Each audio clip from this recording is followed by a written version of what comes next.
ஒரு தேர்தல் ஆணையம் வந்து இவருக்கு இந்த சின்னத்தை அலாட் பண்ணதும் போது அந்த சின்னத்தை வந்து நீ மதிக்கிற இழிவுபடுத்த. ரெண்டாவது பொது வேலையில் ஒன்று வரும்போது அந்த சின்னத்திற்கு தேர்தல் ஆணையமே மதிப்பு கொடுத்து அங்கீகரிச்சிருக்கணும் போது அதை நீ அவமதிக்கிறனா உன்னை விட ஒரு கேவலமான மனிதன் உலகத்தில் இல்லைன்றது என்னோட பார்வையாக இருக்குது.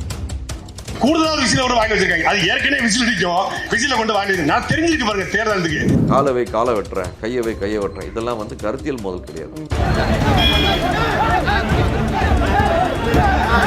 தங்களோட கையாலாகாததான் அவர் போய் ஸ்டேஜில் ஏறிட்டு காலை வச்சுட்டா என்னடா பண்ண முடியுன்ற வார்த்தைகள் அங்கே பதிவு பண்ணதாக கேள்விப்பட்டது.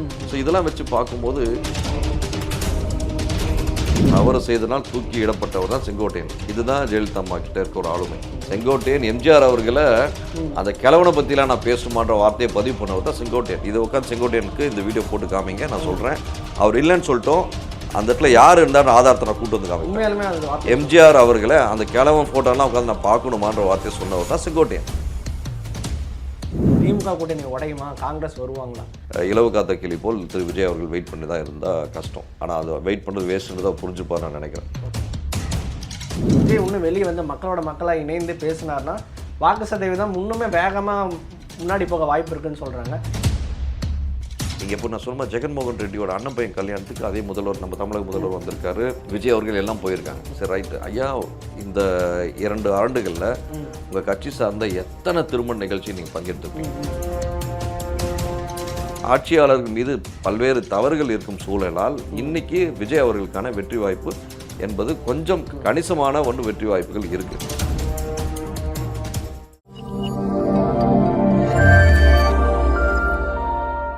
இப்போ கடந்த 6 மாதங்களாகவே நாம் தமிழர் கட்சியினோட பாதையில் ஒரு மாற்றம் ஏற்படுது. திமுகவோட எதிர்ப்பு பேசி தான் அந்த 8.2% அங்கீகரிக்கப்பட்ட கட்சியை மாறி இருக்காங்க.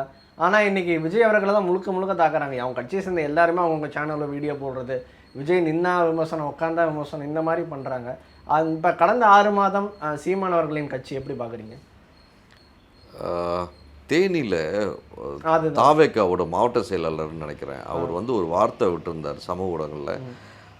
இது ஒரு தாந்தோணித்தனம் என்றதை நான் கூறுவேன். ஏனென்றால் நீங்கள் இன்னும் ஒரு எம்எல்ஏவோ ஒரு இதுவாக கூட வரல ஒரு உங்கள் கட்சி. அப்படி இருக்கும் தருவாயில் அதே மாதிரி சீமான் வந்துட்டாரா கேட்டால் கண்டிப்பாக சீமான் கட்சியும் கிடையாது. தேனி மாவட்டத்தில் நாம் தமிழ் கட்சி சார்பாக ஒரு கட்சி கூட்டம் நடக்குது. சாட்டை துறைமுருகன் பேசுகிறாரு. அப்போ பேசிகிட்டே இருக்கும் போது அவர் வழக்கம் போல் விஜய் அவர்களை கிரிட்டிசைஸ் பண்ணும்போது தாவேக்காலேருந்து கட்சி தொண்டர்கள் வராங்க, விசில் அடிக்கிறாங்க, உள்ளே போந்து பிரச்சனை பண்ணுறாங்க. இது பார்த்தீங்களா நீங்கள்? இதுதான் நடந்ததா? அது பார்த்தால்தான் நான் இதை பற்றி பேச்சே எடுக்கிறேன். இப்போது தாவேக்காவோட மாநாடு நடக்குதுன்னு வச்சுக்கோங்க. அங்கே இதே மாதிரி ஒரு விஷயம் திமுகவோ இல்லை வேறு கட்சிக்காரங்களோ செஞ்சால் தாவேக்காரங்க சும்மா இருப்பாங்களா? சும்மா இருக்க மாட்டாங்க. இல்லை, அடிச்சு வரட்டும். இதுதான் சட்ட ஒழுங்கு பிரச்சனை வர்றதுக்கு முக்கிய காரணம். அந்த டிசிப்ளின்ற ஒரு ஃபேக்டர் தாவேக்கால குறையுதுன்றதை நம்ம ஸ்டார்டிங்கில் சொன்னேன். இப்போ திருப்பி அந்த விஷயத்தை ஏன் பதிவு பண்ணுறேன்னா, ஒரு கட்சி வந்து நடத்துறது சாதாரண விஷயம் கிடையாது. இன்றைக்கி திமுக அதிமுக 2 திராவிட கட்சிகள் வந்து இன்றைக்கி இவ்வளோ பெரிய ஒரு கட்டமைப்பை வச்சுருக்காங்கன்னா அந்த டிசிப்ளின் ஃபேக்டர் அவ்வளோ பர்ஃபெக்டாக இருக்கும். அந்த கூட்டம்னா இப்படி தான் நடக்கும், இத்தனை பேர் தான் இருக்கும், அத்தனை பேருக்கு ஒரு கட்டமைப்பு போட்டு ரெகுலராக வரும். ஆனால் இவங்க புதுசாக ஆரம்பித்த கட்சியில் அந்த துடிப்பு, அந்த இளைஞர்களுக்கான ஒரு வகையான ஒரு என்ன சொல்கிறது, நான் தலைமை பற்றி தான் பேசுகிறேன் அப்படி இப்படின்ற அந்த ஒரு இதற்கு பாருங்கள். அந்த கோவத்தை எப்படி கருத்தியலை தான் மோதலுமே தவிர அந்த கருத்தியல் மோதலை வந்து காலவை காலை வெட்டுறேன், கையவை கையை வெட்டுறேன், இதெல்லாம் வந்து கருத்தியல் மோதல் கிடையாது. தங்களோட கையாலாகாதத்தனம். அந்த மாவட்ட செயலாளர் அவர் அந்த பிரயோஜிச்ச அந்த வார்த்தைக்கு இவர் சாட்டை முருகனால ஏற்கனவே நம்ம ரொம்ப சேட்டை பண்ணக்கூடிய ஆள் தான் சாட்டை முருகன். நல்ல பேச்சாளரும் கூட. அது சேட்டையோட பேச்சாளர் நம்ம சாட்டை முருகன். அவர் போய் ஸ்டேஜில் ஏறிட்டு காலை வச்சுட்டா என்னடா பண்ண முடியுன்ற வார்த்தைகள் அங்கே பதிவு பண்ணதாக கேள்விப்பட்டது. ஸோ இதெல்லாம் வச்சு பார்க்கும்போது இது வேணும்னே வீண் சண்டை இழுக்கிற மாதிரி இருக்குது சில விஷயங்கள். அது ஒன்று. ரெண்டாவது, காவல்துறை வந்து யூனிஃபார்ம் போட்டுட்ருக்கான், அவனும் மனுஷன் தான். நமக்கு ஓடுற அதே சிவப்பு கலர் ரத்தம் தான் அவனுக்கும் அதே ரத்தம் தான் ஓட போகுது. அவனுக்கு கூட பச்சை கலர்லையோ இல்லை மஞ்சள் கலரையோ ஓட போகிறதில்ல. அவனால் எவ்வளோ பேர் காப்பாற்றும். அங்கே மேக்ஸிமம் பார்த்தீங்கன்னா எனக்கு விவரம் தெரிஞ்சு ஒரு 600 650 பேர் தான் அந்த இடத்துல மொத்த கூட்டமே இருந்ததாங்க. அவர் 2000-3000 பேர் சேர்ந்துருக்கான்னு சொன்னார். பட் ஆனால் 600-700 பேர் தான் அங்கே மேக்ஸிமம் ஆக்சுவல் கூட்டம் இருக்குது. இந்த சூழலில் தாவேக்காவை விட 10 தடவை விசிலேஷன் மேடையில் பேசிகிட்டு இருக்கார் சாட்டை முருகன் தெரியுது. விசிலேஷன் போகிறாங்க வராங்க, அதுக்கப்புறம் கேங்காக ஒரு காரில் ஒரு கும்பல் வருது. இதெல்லாம் வச்சு பார்க்கும்போது வேணுமென்றே அங்கே நடக்கக்கூடிய அந்த ஒரு அது மீட்டிங்கோ இல்லை வாட்டெவர் பிரச்சாரமோ அதை வந்து டிஸ்டர்ப் பண்ணோன்ற நோக்கில் டிஸ்டர்ப் பண்ணுற மாதிரி இருக்குது. இதே மாதிரி உங்கள் கட்சி ஆட்கள் செய்யும்போது ஆளும் கட்சியில் இருக்கக்கூடிய நபர்கள் இதே போல் ஏதாவது செஞ்சால் நீங்கள் என்ன பண்ணுவீங்க? உங்களுடைய மாஸ் காமிச்சு என்ன பண்ணுவீங்க, சண்டைக்கு போவீங்க. இப்போ அதே விஷயம் தான் நாங்கள் நடந்திருக்கு. இது யார் மேலே தவறு என்று சொன்னால், தவைக்காவினர் முதலில் போட்ட அந்த பதிவு கருத்து மோதல் என்பது கருத்து ரீதியாக இருக்கணும். ஆனால் அந்த கருத்தானது மற்றவர்களை புண்படுத்தும் விதமாக இருக்கக்கூடாது. அந்த புண்படுத்தும் விதமாக போட்ட அந்த பதிவோட எஃபெக்ட் தான் இவ்வளோ தூரம் வந்து ரிஃப்ளெக்ட் ஆகுது. அதுக்கு இவங்க ஓவராக ரிஃப்ளெக்ஷன் காமிச்சிருக்காங்க, அவ்வளோதான். ஆனால் அரசு அதை இனிமேல் எந்த பிரச்சாரம் எந்த மேடையில் இந்த தான் டிசிப்ளின் எந்த எஸ்ஓபி ஒன்று போட்டிருக்காங்க இல்லையா, அந்த எஸ்ஓபி படி கருத்தியல் ரீதியான எஸ்ஓபி ஒன்று தனியாக போட்டாகணும். இப்போதைக்கு இருக்க நீட் ஆஃப் த ஆர் சொல்லலாம். அந்த எஸ்ஓபி போட்டால் மட்டும்தான் இந்த மாதிரியான சண்டைகள் கண்ட்ரோல் ஆகும். சார், நான் இன்னொரு முக்கியமான கேள்வி கேட்டேன். ஒன்றும் இல்லை, இப்போ சாட்டை துரைமுருகன் அவர்கள் அவர் போட்ட வீடியோக்கள் எல்லாமே சரி, தாவேக்கா ரொம்ப இழிவாக பேசுகிற மாதிரி தான் சில வீடியோக்கள்லாம் இருக்குது. ஒன்றும் இல்லை, தாவேக்காட்சியினோட ஆதங்கமே அதுவாக தான் இருக்குது. நீ கிரிட்டிசிசம் பண்ணுங்க, இழிவாக ஏன் பேசுங்க. உதாரணத்துக்கு ஒன்று சொல்லலாம் சார், அவங்க சின்னம் ஒன்று இருக்குது, அதுக்கு தமிழில் ஒரு வார்த்தை சொல்லி இதை வேகமாக சொன்னீங்கன்னா இன்னொரு வார்த்தை வரும், இந்த மாதிரியெல்லாம் சொல்கிறது, அவர் சொல்கிற வார்த்தையை டபுள் மீனிங்கில் சொல்கிறது. விஜய் அவர்கள் இழிவாக பேசுறது, நீங்கள் நேர்மையாக கிரிட்டிசைஸ் பண்ணுறதுன்னு ஒன்று இருக்குது, இழிவாக பேசுறது ஒன்று இருக்குது. சாட்டை துறை இழிவாக பேசுகிறாரு அப்படின்னு தான் இருக்குது. ஆனால் உள்ளபடியே சில வீடியோக்கள் அப்படி தான் இருக்குது. நீங்கள் எப்படி பார்க்குறீங்க இதை? கரெக்ட். இப்போது சாட்டை துரைமுருகன் அவர்கள் முதல்ல அந்த வார்த்தை பேச ஆரம்பித்த உடனே அன்னைக்கு சாயந்தரமே கண்டனம் தெரிவித்து ஒரு கண்டன அறிக்கை கட்சி சார்பாக விட்டுருக்கணும். இல்லைன்னா அப்போவே வந்து லீகல் கேஸ் ஒன்று ஃபைல் பண்ணியிருக்கணும். இது வந்து அகெயின்ஸ்ட் ஒரு தனி மனித கருத்து சுதந்திரம் என்பது இருக்குது, இல்லைன்னு சொல்ல. அதுக்கு கருத்து சுதந்திரம் இருக்கிறதா நீ கண்டமேனி கண்ணாபண்ணான்னு பேசுவோன்னா வந்து அதை ஏற்றுக்கொள்ள முடியாது. ஒரு தேர்தல் ஆணையம் வந்து இவருக்கு இந்த சின்னத்தை அலாட் பண்ணதும் போது அந்த சின்னத்தை வந்து நீ மதிக்கிற இழிவுபடுத்த ரெண்டாவது. ஆனால் அதை வந்து நீ பொது மேடையில் இந்த மாதிரி வந்து நீ தனிப்பட்ட முறையில் எவ்வளோ வேணால் வீட்டுக்குள்ளே போய் என்னோட கண்ணாபண்ணான்னு திட்டிக்கோ, இல்லை 4 கட்சி ஆட்கள் முன்னே தொண்டர் மேடம் பேசிக்கோ. ஆனால் பொது வேலையில் ஒன்று வரும்போது அந்த சின்னத்திற்கு தேர்தல் ஆணையமே மதிப்பு கொடுத்து அங்கீகரிச்சிருக்கணும் போது அதை நீ அவமதிக்கிறனா உன்னை விட ஒரு கேவலமான மனிதன் உலகத்தில் இல்லைன்றது என்னோட பார்வையாக இருக்குது. அது சாட்டை முருகன் துரைமுருகனாக இருந்தாலும் சரி, யாராக வேணா இருந்தாலும் சரி. ஏன்னா ஒரு சின்ன ஒரு அங்கீகரிக்கப்படி தான் சாதாரண விஷயம் நினச்சிங்களா? அவ்வளோ பெரிய விஷயம் அது. அவ்வளோ பெரிய விஷயம், ஒரு சின்னத்தை வந்து அங்கீகரிக்கிறாங்க. அப்படி நீ பொதுவெளியில் ரொம்ப பச்சையாக வந்து தமிழில் இது பண்ண விசிலுக்கு தமிழில் சரி ரைட் நிறைய விஷயங்கள் இந்த மாதிரிலாம் இருக்குது. அதெல்லாம் வந்து நம்ம கருத்தியல் ரீதியாக வேறு மாதிரி சித்தரிக்கிறது என்பது அவமானம்.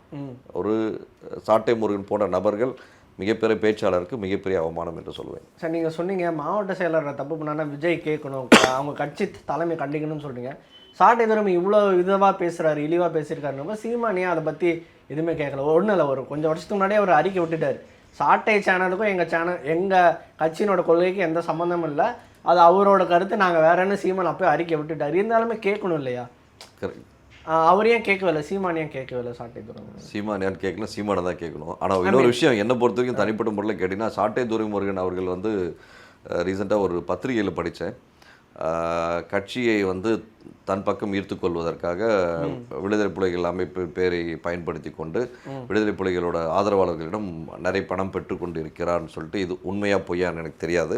ஆனாலும் ஒரு பத்திரிகையில் வந்த செய்தியை தான் நான் இங்கே சொல்கிறேன். ஸோ இதெல்லாம் வந்து திரு சீமான் அவர்கள், அண்ணன் சீமான் அவர்கள் போய் சேருதான்றது எனக்கு தெரியாது உள்ளபடியே. ஆனாலும் கருத்தியல் என்பது ஒரு லிமிட்டோடு தான் இருக்கணுமே தவிர, லிமிட்டை தாண்டி போகும்போது அந்தந்த பர்டிகுலர் கட்சி தலைவர்கள் உடனே கூப்பிட்டு கண்டிக்கணும். எனக்கு இன்னும் ஞாபகம் இருக்குது, ஒரு விவாத மேடையில் தமிழன் பிரசன்னா அவர்கள், திமுக சார்ந்த தமிழன் பிரசன்னா அவர்கள், அதே விவாத மேடையில் நான் வேற ஒரு விவாதம் முடிச்சு நான் கிளம்பும்போது பிரசன்னா உள்ளே வராரு. உள்ளே வந்து ஜெயலலிதாமா பற்றி சில வார்த்தைகள் வாங்க பதிவு பண்ணுறாரு. அந்த டிபேட் ஷோவில் பதிவு பண்ணி முடித்த உடனே பிரசன்னா அவர்களை வந்து டைரெக்டாக கலைஞர் ஐயா வீட்டுக்கு கூப்பிட்டுருக்காரு. வீட்டுக்கு போனோடனே இந்த செய்தி வந்து மக்களுக்கு தெரியுமா தெரியல, ஆனால் பிரசன்னாவுக்கு தெரியும். பிரசன்னா ஒரு சேனலில் கூட பதிவு பண்ணியிருக்காருன்னு நினைக்கிறேன், இஃப் ஐம் நாட் ராங். கலைஞர் ஐயா பழிச்சுன்னு ஒரு அறை விட்டார் தமிழன் பிரசன்னா கலைஞரை அடித்தார். என்ன தைரியம் இருக்குது, எப்படி நீ அவங்கள பற்றி அப்படி பேசலாம் அப்படின்ற வார்த்தையை சொன்னார். இதுதான் தலைவன். ஒரு தலைவன் எப்படி இருக்கணும்னா, தான் கீழே வேலை செய்யக்கூடிய, தான் கீழே இருக்கக்கூடிய தொண்டனாகட்டும், 2ஆம் கட்ட 3ஆம் கட்ட தலைவராகட்டும், இல்லை பேச்சாளராகட்டும், ஏதாவது ஒரு இடத்துல தவறாக பேசினா கூப்பிட்டு கண்டிக்கணும். கண்டிக்கிறது மட்டும் அறைய விட்டா இருப்பார். அதுதான் தலைவனுக்கு. அதுக்கு நான் திமுக ஆதரவாளர், கலைஞர் ஆதரவாளர் நினச்சா அது உங்களோட விருப்பம். எனக்கு எல்லா கட்சியும் ஒரே மாதிரி தான். பட் ஆனால் அந்த விஷயத்தை கலைஞர் பண்ணார் பாருங்க, அதுதான். அதே மாதிரி தான் ஜெயலலிதா அவர்களும் எந்த இடத்துல யாரை எங்கே வைக்கணுமோ அங்கே தான் வைப்பாங்க. அதில் தாண்டி ரொம்ப கூப்பிட்டு பூசிக்கவும் மாட்டாங்க, ரொம்ப தூரத்தில் தள்ளி வைக்க மாட்டாங்க. தவறு செஞ்சால் செங்கோட்டுவனே ஆகட்டும் தூக்கி போட்டவங்க தான் ஜெயலலிதா. சரியா? தவறு செய்தனால் தூக்கி இடப்பட்டவர் தான் செங்கோட்டையன். திருப்பி அவருடைய தவறை உணர்ந்து திருப்பி வந்தார், அப்புறம் சேர்த்துனாங்க. அதுக்கப்புறம் சில வார்னிங்கோடு தான் உள்ளே வச்சாங்க. சரிங்களா? இதுதான் ஜெயலலிதா கிட்ட இருக்க ஒரு ஆளுமை. ஸோ அந்த ஆளுமை இப்போது இருக்க தலைவர்களுக்கு முக்கியமாக இது போன்ற சிறு கட்சிகளுக்கு இல்லை என்பதை இதன் மூலம் பதிவு செய்து கொள்கிறேன். Okay sir. இப்போ அடுத்தபடியாக தேர்தல் வரப்போகுது. எல்லாருமே அவங்க கட்சி சார்பாக மக்கள்கிட்ட தேர்தல் பிரச்சாரம் பண்ணிகிட்டு இருக்காங்க. திமுக மாநாடு, அதிமுக இபிஎஸ் அவர்கள் மாவட்டம் வாரியாக போயிட்டுருக்காரு. அந்த வகையில் விஜய் அவர்கள் பார்க்கும்போது சேலம் மாவட்டத்தில் அவரோட அடுத்த பிரச்சாரம் நடக்க போகுது. அது பிரச்சாரம்னாலே நிறைய பேருக்கு டவுட்டாக வருது. ஏன்னா ஒரு 5000 பேர் தான் லிமிட்டு. ஒரு 40க்கும் மேற்பட்ட கண்டிஷன்ஸ் போட்டிருக்காங்க. ரொம்ப நாள் ட்ரை பண்ணி இப்போ தான் அனுமதியே கொடுத்துருக்காங்க. இது எப்படி பார்க்குறீங்க? சேலம் மாவட்டத்துக்கு அனுமதி தாவேக்கா எப்படி பார்க்குறீங்க? கண்டிப்பாக நிபந்தனைகள் பொறுத்த வரைக்கும் 36க்கு மேலான நிபந்தனைகள் கொடுக்கப்பட்டதாக நான் வந்து படித்தேன் பத்திரிகையில். அதில் மாற்று கருத்து இல்லை.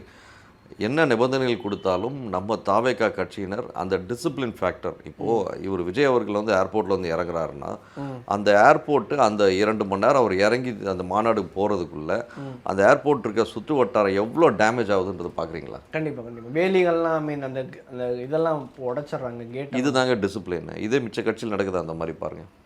நீங்களே பாருங்கள், நான் இல்லைன்னு சொல்ல. நீங்கள் தயவு செய்து ஸ்டாலின் அவர்கள் வராரு, இபிஎஸ் வராரு, அன்புமணி வராரு, இவங்கெல்லாம் ராமதாஸ் ஐயா வராரு அப்படின்னா போய் பாருங்கள். எந்த கட்சியாவது இல்லை பாஜக சேர்ந்த நயனார் வராரு, அண்ணாமலை வராரு, இந்த மாதிரி நடக்குதான்னு போய் பாருங்கள். ஆனால் எல்லா கட்சியோட வித்தியாசமான ஒரு விஷயம் பாஜக நடக்கும்.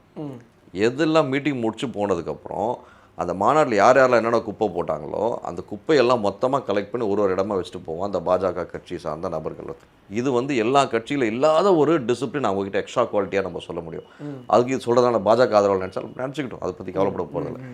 ஃபேக்ட் என்னென்னா ஃபேக்ட்ஸ் அண்ட் ஃபேக்சுவல் பேசும்போது நம்ம தாவேக்கா கட்சி புதுசாக ஆரம்பித்த கட்சின்றதில் அந்த ப்ராப்பர் டிசிப்ளின் ஃபேக்டரை இல்லை. தான் தலைவன் விஜயை பார்த்து போனோம், தன்னுடைய ஹீரோ ஃபேமஸ் ஹீரோ பார்த்து போகணுன்ற ஒரு ஆசையில் அங்கே இருக்க தடுப்பு சோறாகட்டும், கம்பி வேலி ஆகட்டும், செடி கொடி எல்லாம் தோட்டம் கீட்டம் எல்லாத்தையும் சின்ன நீங்கள் எல்லாம் ஃபுட்டேஜ் எடுத்து பாருங்கள். இது வரைக்கும் விஜய் எந்தெந்த ஏர்போர்ட்டில் வந்து போனாரோ எல்லாம் ஃபுட்டேஜ் எடுத்து பாருங்கள். குறைஞ்சபட்சம் ஒரு 2 நாள் 3 நாளைக்கு அந்த இடம் ஃபுல்லாக அப்படி தான் இருக்கும். அது போக அந்த கரூர் இன்சிடென்ட் 41 பேர் இழப்பு அந்த இடத்துல பார்த்தீங்களா? குறைஞ்சபட்சம் ஒரு 1000 ஜோடி செருப்பு அங்கே கிடந்தது. எத்தனை நாள் கிடந்தது? 3 நாள். ரொம்ப நாளாகவே அங்கே தான் இருந்தது. அது தெரு ஏமா அப்போ விட்டு சுத்தது? அந்த புத்தி வேணா உங்களுக்கு, அதான டிசிப்ளின். அந்த டிசிப்ளின் மிஸ் ஆகுது இல்லையா அந்த கட்சியினருக்கு? அதை யார் சொல்லிக் கொடுக்கணும்? பொது வேலையை நீ நாசம் பண்ணுறன்னா அது யாரோட தவறு? அந்த டிசிப்ளின் வைஸ் கொஞ்சம் அந்த கட்சி தலைமை வந்து கண்ட்ரோல் பண்ணணும். அது கண்ட்ரோல் பண்ணதோட எஃபெக்ட் தான் நிறைய இடத்துல பல்வேறு விஷயங்கள் நடக்குது. இதை எப்படி கண்ட்ரோலைஸ் பண்ணுறோம் அப்படின்னு சொல்லி பார்க்கும்போது they should have a standard protocol, SOP ஒன்று ஃபிக்ஸ் பண்ணுவாங்க. அந்த எஸ்ஓபி போட்டு என்னோட தொண்டர்கள் என்னோட ரசிகர்கள் இப்படி தான் வரணும், இப்படி தான் இருக்கணும்னு சொல்லிட்டு எஸ்ஓபி ஃபிக்ஸ் பண்ணு, ஆட்டோமேட்டிக்காக கண்டிப்பாக அந்த தொண்டை ஃபாலோ பண்ணுவான். விஜய் உண்மையாக தான் தலைவனாக நினச்சாலோ இல்லை தன்னை ஹீரோவாக நினச்சாலும் ஃபாலோ பண்ணுவான். நினைக்காதவன் ஆஸ் யூஸ்வல் இதே போலலாம் செய்வான். சார், ஒரு 5000 பேருக்கு தான் ஒரு அனுமதின்னு சொல்லியிருக்காங்க. அவங்களுக்கு இனிஷியலாக டோக்கன்லாம் கொடுக்கணும்னு சொல்லியிருக்காங்க. இந்த 5000 பேரெல்லாம் மக்கள் சந்திப்பு மாதிரி இல்லையே சார், ஒரு கட்சி மீட்டிங் மாதிரி தான் இருக்குது. விஜய்க்கு மட்டும்தான் இப்படி நடக்குது அப்படின்னு தாவேக்கா சார்பாக சொல்கிறாங்க. எங்களை மட்டும் ஏன் இப்படி பண்ணுறீங்கலாம் கேட்குறாங்க. இந்த 5000 பேர் மட்டுமே அனுமதி, இது எப்படி பார்க்குறீங்க? கண்டிப்பாக இப்போது ஒரு தவறு, மிகப்பெரிய இழப்பு நடந்து போச்சு. கண்டிப்பாக அது நடந்துடுச்சு. அந்த இழப்பு நடந்தது 2 தரப்புலையும் பெரிய மிஸ்டேக். தாவேக்கா தரப்புலையும் மிஸ்டேக், மிகப்பெரிய மிஸ்டேக் ஆளுங்கட்சி தரப்புலையும். அதில் என்ன விஷயங்கள், அது என்ன கோர்ட்டில் நடந்துட்டுருக்கு, அதை பற்றி நம்ம பேச முடியாது. இப்படி இருக்கும் சூழலில் 5000 பேர் மட்டும்தான் அலவுடுன்ற ஒரு கண்டிஷன் கொண்டு வராங்கன்னா இந்த கண்டிஷனுக்கான முக்கிய காரணம், மூல காரணம் அந்த ஒரு கரூர் இன்சிடென்ட். ஏன்னா விஜய்ன்ற ஒரு ஃபேக்டர் அங்கே வந்தாலே மாசாக கூட்டம் வருது, அவர் ட்ராவல் கூட பண்ண விடாமல் இது பண்ணுறாங்க. அப்படி ஏன்னா நம்மளே கண் கூட பார்க்குறோம். அவர் காரில் வந்துட்டு இருக்காருன்னா 2 வீலர் அப்படி துரத்தின்னு வரான், இன்னொரு பஸ்ஸில் அடிச்சு கீழே விடுறான், அடிப்படுறான், சாகுறான். இவ்வளோ நடக்குதுங்க. இப்படி இருக்கும் தருவாயில் இந்த இடத்துல 5000 மெம்பர்ஸ்க்கு டோக்கனோட போடுறாங்க. பாண்டிச்சேரி டோக்கன் போட்டு தான் இது பண்ணாங்க. அதில் புஷியானது ஒரு மிகப்பெரிய தவறு பண்ணார். அதுக்கு அந்த ஐபிஎஸ் ஆஃபீஸர் அங்கே சண்டை போட்டு நம்ம பார்த்தோம், வீடியோலாம் வந்தது. அதுவும் தவறு. ஒருத்தருக்கு ஒரு டோக்கன் சொல்லிட்டு அதுக்கப்புறம் ஒரு டோக்கனில் 2 பேர் விட்டாங்க, அப்புறம் 3 பேர் பரவாயில்ல போங்க போங்க இவரே அலோவ் பண்ணுறாரு. ஸோ இந்த மாதிரி வந்து எக்ஸ்கியூசஸ் எடுக்கிறதோட எஃபெக்ட் என்ன ஆகுதுன்னா இந்த மாதிரி ஃபேமான கண்டிஷன் கொண்டு வரதுக்கான ஒரு சுச்சுவேஷனை உண்டு பண்ணது யார்? அந்த கட்சி சார்ந்த நபர்கள். ஸோ அதை நம்ம கருத்தில் கொள்ள வேண்டும். பாண்டிச்சேரி லைவ் இன்சிடென்ட், ஒரு டோக்கனில் ஒருத்தர், ஒரு டோக்கனில் 2 பேர் மாற்றினீங்க, அப்புறம் ஒரு டோக்கனில் 3-4 பேர் கூட உள்ள வர ஆரம்பிச்சு, ஏன் கூட்டம் சேரலன்னு சொல்லி அந்த மாதிரி பண்ணீங்க. அந்த மாதிரி இந்த இடத்துல பண்ணிடக்கூடாதுன்றதுக்காக இவ்வளோ பெர்ஃபார்மான விஷயங்கள் கொண்டு வந்த மாதிரி என்னோட பார்வையாக இருக்குது. கண்டிப்பாக சார். இந்த முறை பார்த்தோம்னா நீங்கள் விஜய் அவர்களை ரொம்ப காலமாகவே பார்த்துட்டு இருப்பீங்க, அரசியல் வந்திருந்து பார்ப்பீங்க, அவர் மக்கள் செல்வாக்கு எல்லாமே பார்த்துருப்பீங்க. அவரோட வாக்கு சதவீதம் என்னவா இருக்குன்னு நினைக்கிறேங்க? ஏன்னா அவங்க கட்சி சார்ந்து சொல்லக்கூடிய நம்பர்ஸ்லாம் ரொம்ப பெருசாக இருக்குது. ஆதவர்ஜனா ஃபஸ்ட்டு 20ன்னாரு, அப்புறம் 32ன்னு சொன்னாங்க, அப்புறம் 40ன்னாங்க. இன்றைக்கி நேற்று பார்த்தோம்னா செங்கோட்டை 42ல் வந்து நின்றுருக்காரு. மற்ற கட்சியினர் அதை ஒரு கிண்டலாகவும் பார்க்குறாங்க. எதுக்கு 42 கொடுத்துட்டு 100 நீங்களே எடுத்துக்கோங்க, ஆட்சி எதுக்கு எலெக்ஷன் வைக்காம நீங்கள் வந்துருங்க அப்படிலாம் சொல்கிறாங்க. செங்கோட்டை 42ன்னு சொன்னீங்க, இன்னொன்று சொன்னாலே அது கவனிக்கலையா? அதிமுகன்ற கட்சியே இப்போ இல்லைன்ற ஒரு வார்த்தை சொன்னார். அப்புறம் எங்கேருந்து வந்தார், தாய் கட்சி எங்கேருந்து வந்தார்ன்ற விஷயத்த அவர் யோசிச்சார் இல்லையான்னு தெரில. அவருக்கு கட்சிக்குள்ளே என்னென்ன நடந்தது அப்படின்ற விஷயம் எங்களை போல பத்திரிகையாளர் நிறைய பேருக்கு தெரியும். செங்கோட்டையன் எம்ஜிஆர் அவர்களை அந்த கிழவனை பற்றிலாம் நான் பேசணுமான்ற வார்த்தையை பதிவு பண்ணவர் தான் செங்கோட்டையன். இதை உட்காந்து செங்கோட்டையனுக்கு இந்த வீடியோ போட்டு காமிங்க, நான் சொல்கிறேன். அவர் இல்லைன்னு சொல்லிட்டோம், அந்த இடத்துல யார் இருந்தாலும் ஆதாரத்தை நான் கூட்டு வந்து காமிப்பேன். எம்ஜிஆர் அவர்களை அந்த கிழவன் ஃபோட்டோலாம் உட்காந்து நான் பார்க்கணுமான்ற வார்த்தையை சொன்னவர் தான் செங்கோட்டையன். இல்லைன்னு செங்கோட்டையன் சொல்லிட்டோம், நான் ப்ரூவ் பண்ணி காமிக்கிறேன். ஏன்னா எங்கள் மாதிரி பத்திரிகையாளர்கிட்ட அவர் இல்லைன்னா பேச முடியாது. சரிங்களா, நாங்கள் ஆதாரம்லாம் பேசவும் மாட்டோம். சரிங்களா, தன்னோட தலைவன் எம்ஜிஆர் ராமச்சந்திரன், புரட்சி தலைவர் எம்ஜி ராமச்சந்திரன் அவர்கள் கிழவன்ற வார்த்தை பதிவு பண்ணவர் தான் செங்கோட்டையன். அவரு திடீர்னு இப்போ வந்து கட்சி இல்லைன்னு சொல்றது வந்து உள்ளபடியே ஆச்சரியமா இருக்குது. சரி, அதிமுக கட்சி இல்லை, 42%. ஐயா கட்சி ஆரம்பிக்கும் போது, தாவைக்கான கட்சி ஆரம்பிக்கும் போது நான் அன்றைக்கி போட்ட பதிவு 16% minimum MG, minimum guarantee 18% for டிவிக்குன்ற வார்த்தை நான் அப்போவே பதிவு பண்ணேன். என்னோட ஊடகங்களில், என்னுடைய வலைத்தளங்களை பார்க்கலாம், எல்லா இடத்துலையும் பார்க்கலாம். அப்போவே எப்போ கட்சி ஆரம்பிக்குது 2 வருஷம் அந்த தொடக்கத்தில் போட்டேன் நான். இன்றைக்கி என் நிலைப்பாட்டில் கொஞ்சமாக ஏறி இருக்குன்னு நான் சொல்ல முடியுமே தவிர அதுக்குன்னு 25% வந்தாருன்னு சொல்ல மாட்டேன். 16% ஒரு 18% வரதுக்கான வாய்ப்புகள் இருக்குது. ஏன்னா நான் வந்து குறைச்சி மதிப்பிடல, இப்போ குறைச்சி மதிப்பிடல. விஜய்க்கான செல்வாக்கு வளர்ந்து கொண்டு இருக்கிறது. அதற்கான முக்கிய காரணம், மூல காரணம், இப்போது ஆட்சியில் இருக்கக்கூடிய, ஆட்சி செய்த கட்சிகளும் அவர்களின் நிலைப்பாட்டில் இன்னும் ஸ்ட்ராங்காக இல்லை என்று சொல்ல வேண்டும். அட் த சேம் டைம் ஆட்சியாளர்கள் மீது பல்வேறு தவறுகள் இருக்கும் சூழலால் இன்னைக்கு விஜய் அவர்களுக்கான வெற்றி வாய்ப்பு என்பது கொஞ்சம் கணிசமாக, வெற்றி வாய்ப்புனா வெற்றி பெற்று உடனே எம்எல்ஏ ஆகிடுவாங்க அப்படி கிடையாது. கணிசமான வெற்றி வாய்ப்புகள் இருக்குது. 16% 18% என்னோட இப்போதைய கணிப்பு. இந்த பிப்ரவரி மாதம் 10ஆம் தேதியான கணிப்பு. மொரோவர் இப்போ நாளுக்கு நாள் இம்ப்ரூவ்மெண்ட் ஆகிட்டு இருக்கிறதுனால எல்லாத்தையும் அரசியல் என்று வரும்போது, தேர்தல் என்று வரும்போது தேர்தல் அறிக்கை ஒரு மிகப்பெரிய மாற்றத்தை கொண்டு வரும். இப்போது இருக்க சூழலில் இந்த தேர்தல் மேனிஃபெஸ்டோ, அதாவது election manifesto will play major role. அது டிஎம்கே எப்படி அமைச்சாலும் சரி, ஏடிஎம்கே எப்படி அமைச்சாலும் சரி, அந்த மேனிஃபெஸ்டோ ஒரு மேஜர் ரோல் பண்ணணும். 60%, 40% பணநாயகம். எவன் அதிகமாக பணம் கொடுக்குறானோ, நம்ம முட்டாள் ஜனங்க, நான் உட்பட சொல்கிறேன், ஏன்னா நான் பணம் வாங்க மாட்டேன், இன்னி வரைக்கும் வாங்கினதும் கிடையாது. ஏன்னா தெருவில் இருக்குனாலே என் தெருவுக்கு 10 பைசா கூட தரமாட்டேன் எந்த கட்சிக்காரன். என்னால் அக்கம்பதுலங்கள்லாம் என்ன சேர்த்து திட்டுவாங்க, இன்னி வரைக்கும் எனக்கு திட்டுட்டு இருக்காங்க அக்கம்பதில் இருப்பாங்க. ஸோ இவன் ஒருத்தர் இருக்கிறதால நம்ம தெருவில் யாருக்கும் பைசா கிடைக்க மாட்டேன் திட்டுறாங்க. அந்த மாதிரி கேவலமான சூழல் வந்து நம்ம தமிழ்நாட்டில் இருக்குது. இந்த பணநாயகம் 40% மேஜர் ரோல் பண்ணும், 60% மேனிஃபெஸ்டோ. ஸோ இப்போதைக்கு தமிழக மக்களுக்கு தேர்தல் வரும் வரை பக்கா ஜாக்பாட் இருக்குன்றத பதிவு பண்ணலாம். Okay sir. இன்னும் மற்றவங்கலாம் சொல்கிற கிரிட்டிசிசம் என்னென்னா விஜய் மேலே, விஜய் இன்னும் வெளியே வந்து மக்களோட மக்களாக இணைந்து பேசினார்னா வாக்கு சதவீதம் இன்னுமே வேகமாக முன்னாடி போக வாய்ப்பு இருக்குன்னு சொல்கிறாங்க. ஆனால் விஜய் அவர்கள் மக்களோட இணையவே மாட்டேன்றாரு. ஒன்றும் இல்லை, இப்போ சமீபமாக ஜெகன்மோகன் ரெட்டியோட மேரேஜ், அண்ணன் பையன் கல்யாணம், ஓகே, அங்கே போய் அவர் போயிருக்காரு. கடந்த ஒரு வருடத்தில் மட்டுமே ஒரு 5 மேரேஜ் அந்த மாதிரி போயிருக்காங்க. அவர் போன மேரேஜ் எல்லாமே ரிச் பீப்புள், இந்த சொசைட்டியில் மேலே இருக்கிறவங்களோட கல்யாணத்துக்கு தான் போயிருக்காரு. மற்ற கட்சியினர் என்ன சொல்கிறாங்கன்னா, உங்கள் கட்சியில் இருக்கக்கூடிய சாதாரண ஒரு தொண்டரோட கல்யாணத்துக்கு அவர் போயிருக்காரா, இது சாதாரண மக்களோட இணையவே இல்லை, இவர் போராட எல்லாமே பெருசாக தான் இருக்குன்ற மாதிரி சொல்கிறாங்க. இது எப்படி பார்க்குறீங்க இந்த குற்றச்சாட்டு? ஆண்டோ, இவ்வளோ கேள்விகளை, இந்த கேள்வி எனக்கு ரொம்ப வேலிடாக படுது. ஆண்டோ, ஒரு தலைவன்னா எப்படி இருக்கணும்? இதுக்கு ஒரே எக்ஸாம்பிள் புரட்சி தலைவர் எம்ஜிஆர். இன்னொன்று எனக்கு ஞாபகம் இருக்குது, சட்டசபை நடந்துகிட்ருக்கு. அந்த இடத்துல வந்து நடந்துருக்க தருவாயில் எல்லாரும் மொத்த ஆட்களும் வந்து ஒரு குறிப்பிட்ட நபரோட கல்யாணத்துக்கு, எனக்கு தெரிஞ்சு ரவிராஜான்னு சொல்லி நினைக்கிறேன், அவரோட கல்யாணத்துக்கு மொத்தம், ரவிராஜான்றவர் யாருன்னு பார்த்தீங்கன்னா குழந்தைவேலு, எக்ஸ் ஹெல்த் மினிஸ்டர் குழந்தைவேலுன்றோடைய மகன் ரவிராஜா. அவரோட திருமணத்துக்காக மொத்தம் மந்திரிகளும் எம்எல்ஏக்களும் ஒரு 70% அங்கே தான் இருக்கிறாங்க. எம்ஜிஆர் அவர்கள் வந்து பார்த்து ஷாக் ஆகிட்டார். என்னடா அது, சட்டசபை அங்கே நடக்குது, எல்லா அமைச்சர்களும் எம்எல்ஏக்கள் இங்கே இருக்கீங்களேன்னு சொல்லிட்டு ஷாக் ஆகிட்டு உடனே அந்த இடத்துல என்ன சொல்கிறாரு, எல்லாம் உடனே அங்கே போகிற வழி பாருங்கள், இப்போது முடிச்சு உடனே சாப்பிடுங்கன்னு சொல்லிட்டு. ஸோ அங்கே 30% தான் மிச்சம் க்ரௌடு. எம்ஜிஆர் உடனே சட்டுன்னு போயிட்டார். இது ஒரு சூழல். ஆனால் போகிறதுக்கு முன்னாடி இங்கே கல்யாணத்தை முடிச்சுட்டு சட்டசபை போகிற கேப்பில் போயிட்டுருக்கும்போது ஒரு போஸ்டரை பார்க்குறாரு. அங்கே எம்ஜிஆரின் தொண்டன் ஒருவன் நினைவஞ்சலி சொல்லி போஸ்டர் ஒட்டியிருக்கு. சட்டசபை கூட போகாமல் டைரெக்டாக அந்த இடத்துல போயிட்டு மாலை வாங்கி போட்டுட்டு அதுக்கப்புறம் தான் சட்டசபை போயிருக்கார். அலுவலகம் முக்கியம், வேலை முக்கியம், அதை விட கட்சி தொண்டன் இறப்பு முக்கியம். அங்கே போய் பார்த்தா அந்த தொண்டனோட தாத்தா செத்து போயிருக்கார். போனார் எம்ஜிஆர். ஓகே, இப்படி தான் இருந்திருக்காங்க தலைவர். தலைவர்கள் இப்படி கலைஞரையை பற்றி நிறைய விஷயங்களை பதிவு பண்ண முடியும். ஜெயலலிதா பற்றி நிறைய விஷயங்கள், ஜெயலலிதா பெரும்பாலும் கல்யாணம் திருமண விஷயங்கள் மேக்ஸிமம் அவாய்ட் பண்ணுவாங்க. ஆனாலும் சில விஷயங்கள் என்று வரும்போது ஏன் இதே விஜய் எடுத்துக்கோங்களேன், கட்சி ஆரம்பிக்க முன்னாடி ஜல்லிக்கட்டு போராட்டமாகட்டும், அந்த நீட் அனிதா ஆகட்டும், அந்த தீக்குளிச்சு செத்தாங்களா அவங்களாகட்டும், கேப்பு போட்டு மாஸ்க் போட்டுலாம் போனவர் தானே விஜய். 41 பேர் செத்தாங்களே, வீட்டுக்கு கூப்பிட்டு அனுதாபம் தெரிவிக்கிறேன், நீ போக வேண்டியதானே. அவங்க சைடு பதில்கள் சொல்றாங்களே சார், எங்களை அனுமதி கிடைக்கல, மண்டபங்கள் தேடணும், திமுக சார்ந்த மண்டபத்தை வந்து கொடுக்க விடாம பண்றாங்க.